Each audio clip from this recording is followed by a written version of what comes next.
The UK's biggest far-right demonstration in decades, meanwhile, this weekend. 150,000 people taking to the streets of London, a rally organised by far-right activist Tommy Robinson. It is one that ended in clashes with the police and a number of arrests. It was 20 times larger than a counter-protest that was denouncing racism there. Well, these latest protests come after a heavy police and government crackdown on people carrying cardboard signs supporting Palestine action.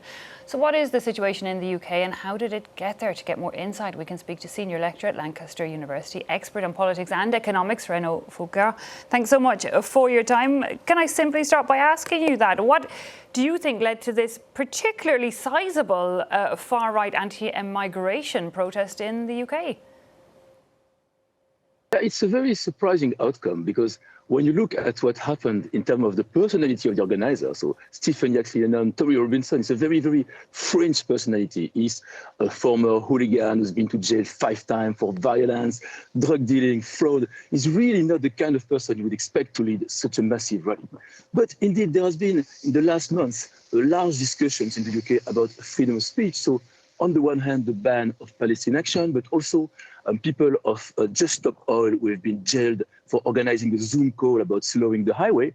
And then on the right and far right, there was the story of Lucy Connolly, so a lady who during last year attacks on asylum seeker accommodation. She tweeted something about we should burn them, and she was also jailed because she pled guilty of inciting violence. And so there is a general sense among the population in the UK, not necessarily people who are fascist or purely far-right, that maybe in terms of freedom of expression, the laws of the UK do not correspond to the current climate.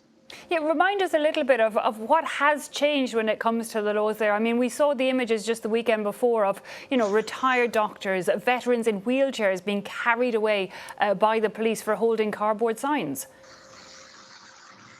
Yes, it's not so much that the law themselves had one radical change. It's that over the year and since the anti-terrorism law, there've been every single time an additional layer of what qualifies as responsibility for violence. So I think to me the best case is really the case of Just Stop Oil. So there was an actual blockade of the highway.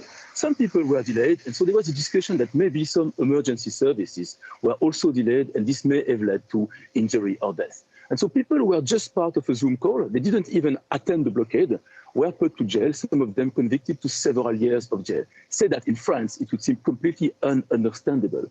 But this is really about people following the law. And the law have been, at the moment they were enacted, quite popular. When you say to British people, should you take steps against people who are unreasonably blocking the country, they tend to say yes. But when the things realized, in particular again today, is because it's the two sides at the same time. It's not a left-wing or a right-wing debate at the beginning. Although, of course, the rally yesterday was a far-right rally, it is something that is deeper in society about the criminalizing of protest.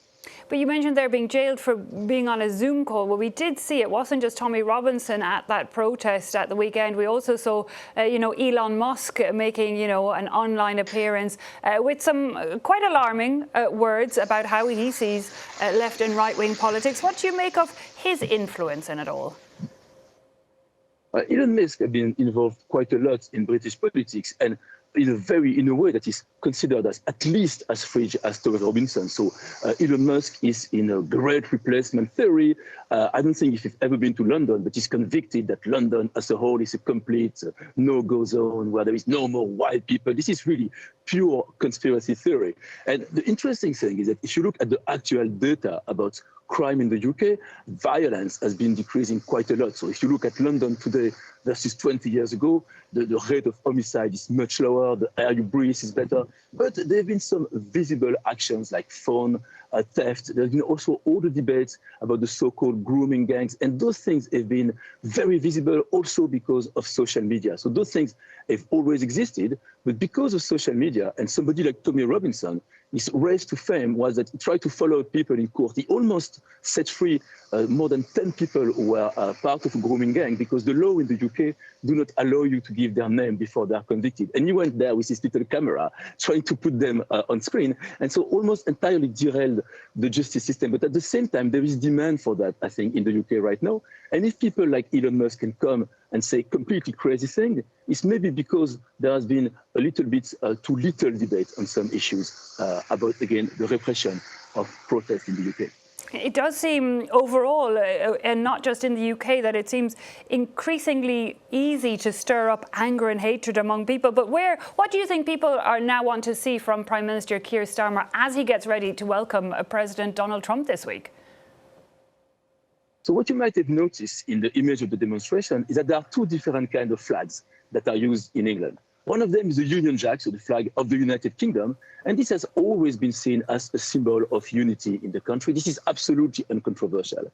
The other one, the flag of England, the St. George flag, is something that has been used generally for football games, rugby, and for movements of the far right. And what Starmer has been doing is to say, no, let's embrace this flag. This is also our flag.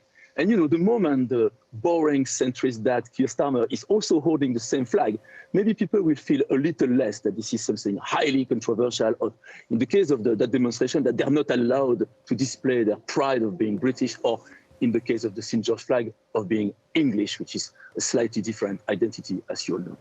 Indeed, it does seem that national flags and flags in general seem to be owned by certain parties. Looking again, though, at government reaction, I mean, we often get this kind of on-street demonstrations due to the economy. And given your position as a lecturer also in economics, how much is that, you know, what's prompting people to take to the streets? Well, definitely there is, I think, to me, always a major driver, which is the feeling of being abandoned by the state. So since 2008, since the financial crisis, the real wage, the real income of people in the UK has barely moved. And the kind of people you see with those English flag in the street now, they were demonstrating and they were voting for Brexit in 2016. And they were told, if you vote for Brexit, everything will be bright and absolutely the economy will shine again. Of course, it did not.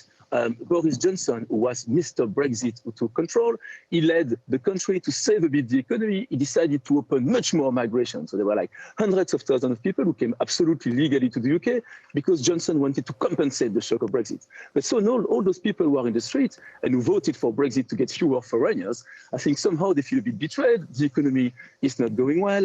There are a lot of foreigners in their country. There is, of course, the small boat issues. And the traditional conservative, they've been in power for 14 years. They are responsible for that. Labour, who is in government at the moment, is not that kind of person either. And even Nigel Farage, who is the current populist far right, for him, somebody like Tommy Robinson has been a bit too fringe because, again, the violence, the hooliganism, the fraud. I mean, it's a guy, for instance, who was convicted for going to the United States with a fake passport and was found when he didn't have the right fingerprint. So these are not the kind of people who feel respected by the establishment. And I think this sense of, okay, we are turning the table, we are destroying everything, is something that is definitely prevalent in those demonstrations.